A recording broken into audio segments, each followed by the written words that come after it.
I have a cool face. There's no point trying to deny it, okay? I mean, look at me.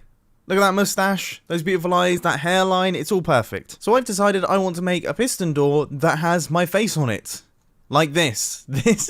This is what the door is actually going to look like.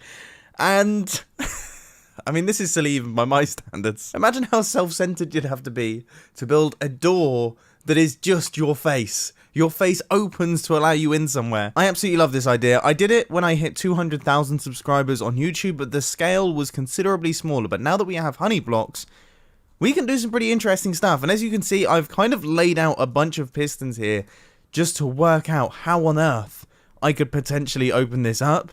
And believe it or not, if I tactically remove all of these redstone blocks here in the correct order, okay, you can actually get this piston door to open. So that means the proof of concept is there. It could function. I just have to do all of the redstone wiring for it, which is obviously far, far easier said than done. Now, if I remember correctly, first off, I have to retract all of these pistons. Then I have to retract all of these pistons and move everything out of the way. Then I retract all of these pistons. And then it's these ones, and then I retract the eye. Yeah, and then obviously to close it, we kind of have to do a slight reverse of all that stuff. I don't really know. I think what I'm going to do is I'm going to build each one of the individual circuits first. So the triple piston extenders, all of this stuff, and all of this stuff. I'll get that sorted, and then I'll start worrying about connecting it all. I also just want to say a huge thank you to RedTech for creating this absolutely insane triple piston extender. It is tiny. I remember when triple piston extenders used to take up pretty much half the map. Like, you wouldn't be able to see the edge of it from here. So this is nuts. Right, stage 1 is all done. So we have got this little retraction system here that is going to take out my nose. So the nose, this little... oh no, this looks horrible. That's really terrifying. I'm not looking forward to watching my face be deconstructed gradually by this machine. But as I was saying, yeah, so it removes this kind of middle part of my nose, and then this whole area of my cheek.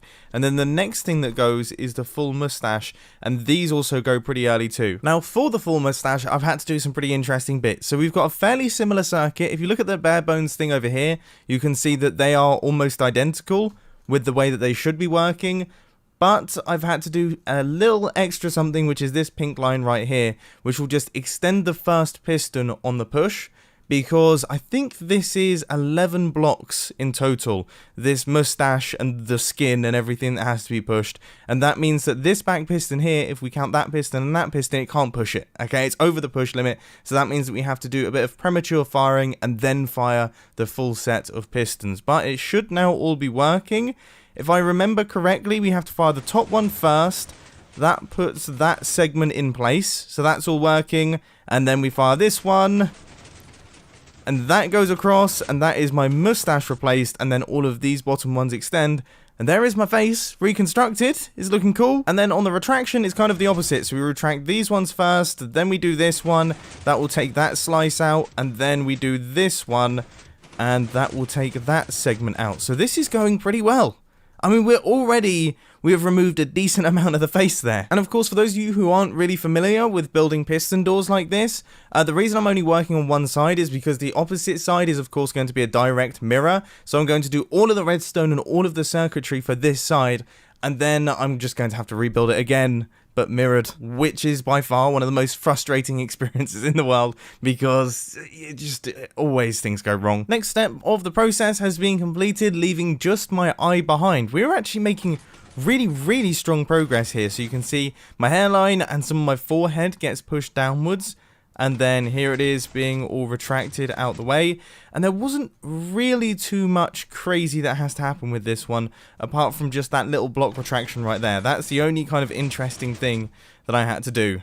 Other than that, fairly plain sailing. So now it is just a simple double piston extender which retracts this floating eye and gets it into the wall and then pushes it out before all of this starts to drop down. I said the word simple double piston extender very confidently there. There's a lot of timing circuits involved, and it is now the next day, but I've managed to pull it off. So here we have the little eyeball in place. If we hit this button here, you can see the face gets retracted and then the eyeball gets retracted, and then when we hit the button again, you can see everything drops down, the eyeball gets pushed in place, then everything kind of slots in over it, and that is the final segment of this build.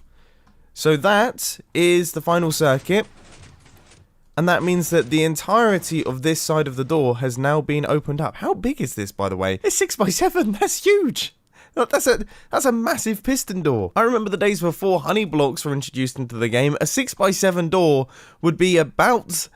I mean, that would be a crazy undertaking, but now that we have honey blocks, it's kind of possible to do it in a manageable way. Anyway, now that we have all of the individual parts of the circuit in place, we now have to link all of these things together, time them correctly, and make sure that all of them operate in sequence, which...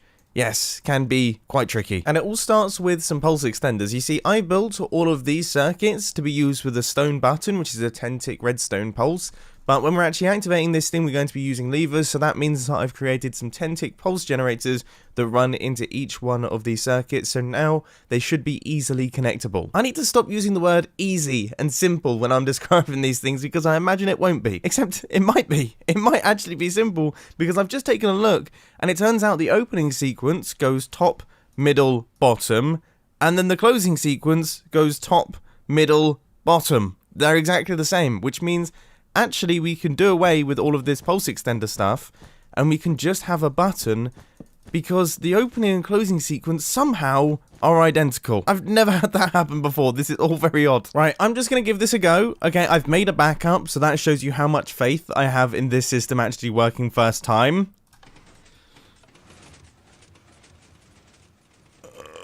Yeah, ooh.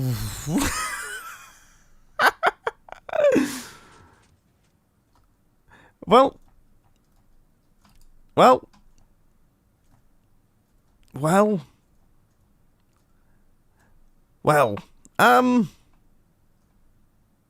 definitely seen better. Don't know what to say on that one. Let's try it again with some slightly different timings and also some things removed. And go.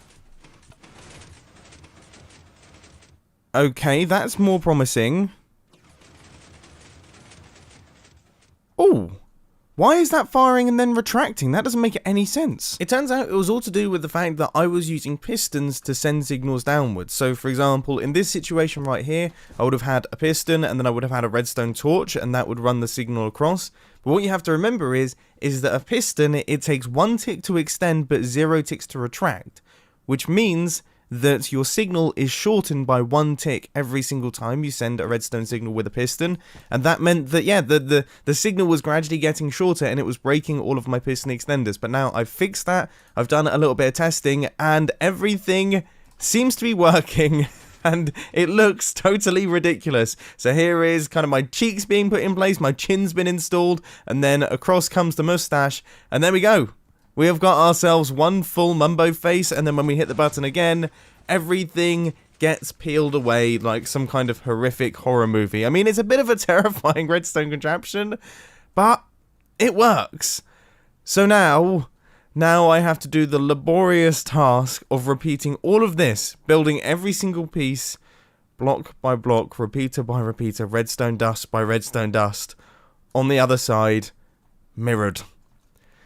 Goodness me. So the good news is that Bling Edit, Seth Bling's data pack, would work with rotational mirroring and cloning and things like that. The bad news is that it doesn't seem to be working quite in Minecraft 1.15, and I've just loaded the world in Minecraft 1.14, and you can see that, well, my door's disappeared. Thank goodness I made a backup. So after spending a lot of time trying to work out if there's any easier way that I could do this, the answer is no. So, yeah, it's time to start just rebuilding. And you know what? It hasn't actually gone so badly so far. Things seem to be falling into place correctly. It's just a case of kind of mirroring things in my head and working off what I have constructed previously, but everything seems to be falling into place. I'd say we're about halfway done. And 1 hour later, we are now all 100% done. And I have aged about 14 years. And 20 minutes after recording that clip just there with the blank screen, now we're all done. Yeah, there was still things that weren't quite working, even though I thought the door was finished. It's been tough, but it's been worth it, because look at this. This is the most ridiculous stupid piston door I think I've ever built in my entire life, and I am so happy that I decided to build it, and I 100% want this to be an entrance to my base at some point in time. It's so crazy. Oh, I'm just glad that it's done. I'm so glad that it's done. It's been ages since I've worked on like a big redstone project. I've been doing a lot of slime block and honey block based projects, but I have not just dived straight into a serious circuit based project in a long time. So it's actually been really interesting. It's been good fun. I need to do more of this sort of thing. And I also want to issue you guys a bit of a challenge to those of you who are crazy good at redstone circuits and things. I'm sure this could be made a lot more compact, and I'm sure it could be made a lot faster as well. So I want to issue a challenge to the community to make this door as small and as fast as possible. I can't wait to see what you guys come up with. But anyway, I really hope you enjoyed. There will be a world download down in the description, and I'll catch you in the next video. See ya. And I'm serious, by the way, seriously. Please do go away and create the smallest, fastest version of this piston door, because if it is small and fast enough, I will build it on the Hermitcraft server, and I will make it the entrance to my base. Right now, this is way too big. My whole base would be taken up by it, but if it's compact enough, I will do it, because that would be absolutely hilarious.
One.